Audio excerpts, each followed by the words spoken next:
Welcome to episode number 41 of Nurturing Words, Voices of Experience.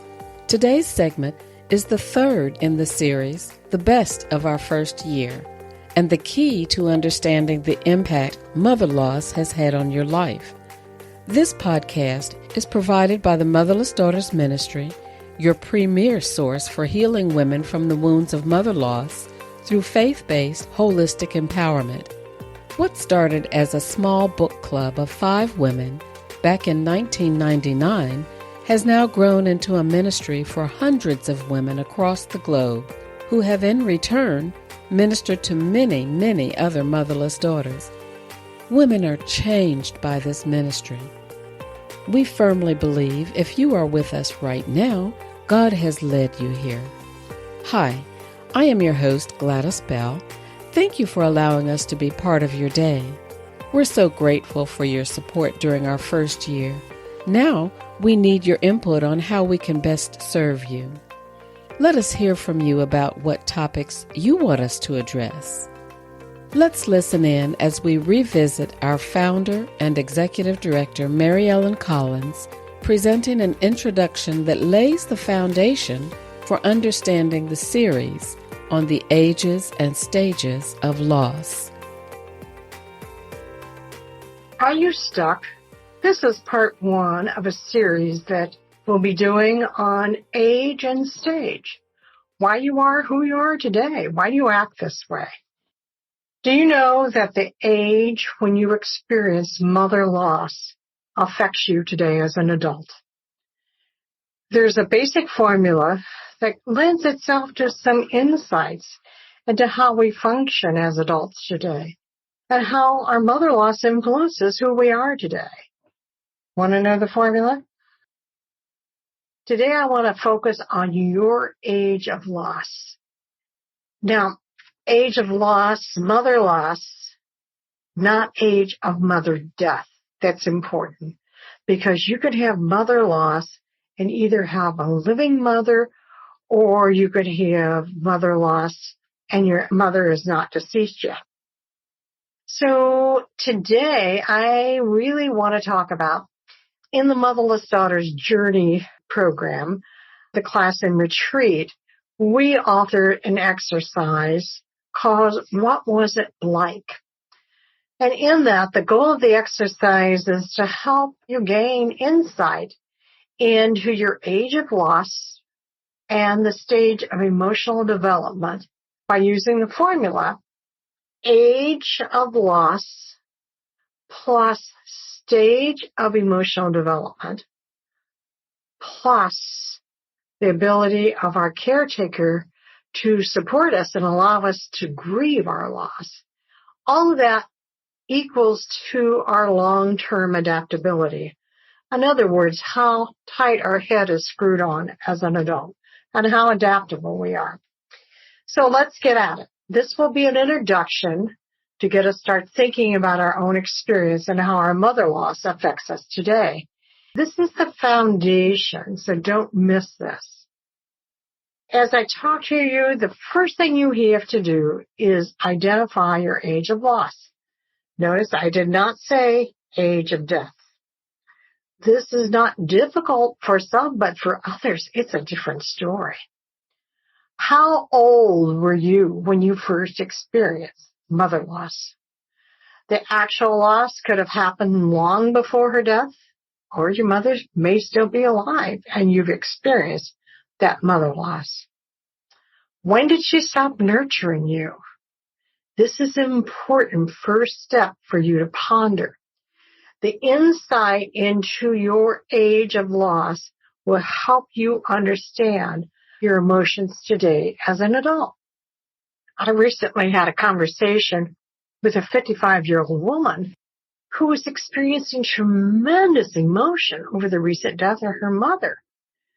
When asked the question about her age of loss, she realized it really was when she was about 10. Her mother had been emotionally absent due to mental health issues. So think about this. When did you first experience mother loss? If you need help, reach out and we'll work on this together. Okay, now the next is a mini introduction, and bear with me. Erik Erikson was a psychologist, and you can Google him, Erikson. He was a psychologist who really was an expert in talking to us about understanding the age of loss and our emotional development throughout our lifespan. Erikson tells us that each age has several emotional developmental tasks that we need to master. When we master these tasks, we move on to the next stage. In other words, we pass go, and then we're on to the next set of developmental tasks. Well, when we experience a significant emotional event like mother loss, we get stuck in the age group we emotionally were in, even though we grew biologically into adults. In the example I just mentioned, the woman was biologically in her 50s when her mother died, but her actual age of loss was 10. Our emotional responses relate to that age of loss. Even though we're adults, we may respond emotionally at a much younger age. This is a lifelong process unless we become aware of this and we learn how to manage this. For instance, I was 15 when I lost my mother through death. Emotionally, I still catch myself responding as a 15-year-old today. I can recognize it. I have learned to manage it. You don't have to stay stuck, but you do have to know where your emotions are hooked to. So now let's put your age of loss together with the stages of emotional development. So age plus stage. Were you in your 0 to 6 age group, 6 to 12, teens, 20s, 30s, 40s, 50s, 60s? We usually stop at the 60s because most women lose their mothers in the age groups that were listed. Occasionally, you'll have women who have been blessed to experience a mother past her 70s. The last part of the formula has to do with those who were around you and how they supported you in your grief process. Did they allow you to talk about your loss, or did they pretend that she just wasn't there? Did they encourage you to share your emotions and feelings?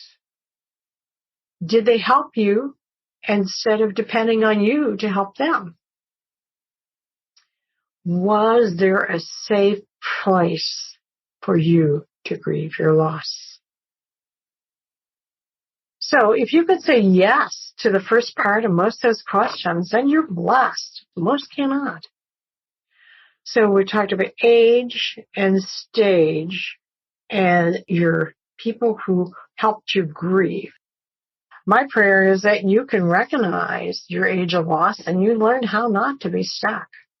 So before next time, identify your age of loss. And you may have to process this. If you need to, reach out to me. I'll help you. And as we end, what age and stage best represents you? Now we're going to take a moment and share with you something we're really excited about. At Motherless Daughters Ministry, we make it easy to connect with other women who understand your loss experience. Our mission is to help motherless daughters explore how mother loss has shaped their lives. Education equals empowerment, and empowerment contributes to emotional health. Whether you have experienced loss by death or emotional absence, you can hear nurturing words of experience in our podcast. Stay connected and supported with our weekly email and Monday support groups. Looking for individual coaching with a supportive Christian guide? A free 15-minute coaching consultation may be where to start. Visit our website at www.motherlessdaughters.org www.motherlessdaughtersministry.com to learn more. You can also find us on Facebook and our YouTube channel. Have you ever wondered why you keep forgiving the same thing or the same person over and over again? Do you question who, what, or even why you need to forgive? These questions and more arise on the journey to forgiveness. We're excited to announce that registration is open for the Motherless Daughters Ministry course, The Road to Forgiveness. Come join us in an environment we have created where it's safe to unpack and discover new parts of yourself you might miss walking alone. Registration is limited, so visit our website at www.motherlessdaughtersministry.com or find information on our Facebook page. Now, back to our discussion. There are so many precious pearls we discovered in today's episode. I think it's time we go oyster diving. Our emotional responses relate to the age of loss. To recap, there are 3 important factors that determine how adaptable to change we become as adults. Number 1, the age we were when we experienced loss. Number 2, our stage of emotional development. And number 3, the ability of our support system at the time to allow us to grieve. Even though we are adults, we may respond emotionally in a manner that is identified with a much younger stage of development. This is a lifelong process unless we become aware of this and learn how to manage our responses. You do not have to stay stuck. Thank you for joining us today. The Motherless Daughters Ministry is a nonprofit 501c3 faith-based organization dedicated to serving women who have lost or missed the nurturing care of a mother. We are a volunteer-run organization that depends solely on donations from individuals and sponsors. We provide our services to the women who come to this ministry by maintaining a relatively low fee to cover our expenses. You are invited to connect with a growing, supportive, faith-based community and be introduced to our additional services, including our weekly healing and informative email communications, monthly support groups, and the in-person Journey Retreat. If you found today's episode helpful to you in your journey of healing from mother loss, please rate or review our podcast. This simple step is a giant leap of help for our dedicated ministry.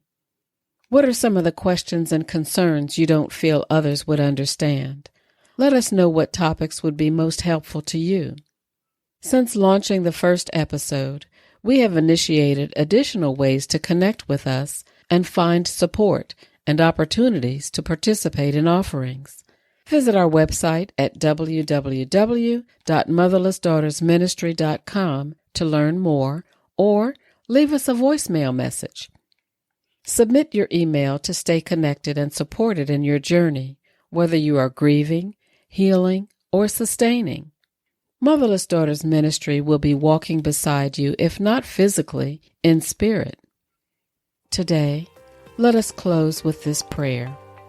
May God bless you and loosen the strongholds of loss and grief, so you may experience all the richness and blessings that He has for you. May He give you new insights and knowledge, so you may choose how to manage your loss instead of your loss managing you. May He change the way you look at your past. Welcome to the Motherless Daughters Ministry. We look forward to having you join us again, and remember, you are not alone.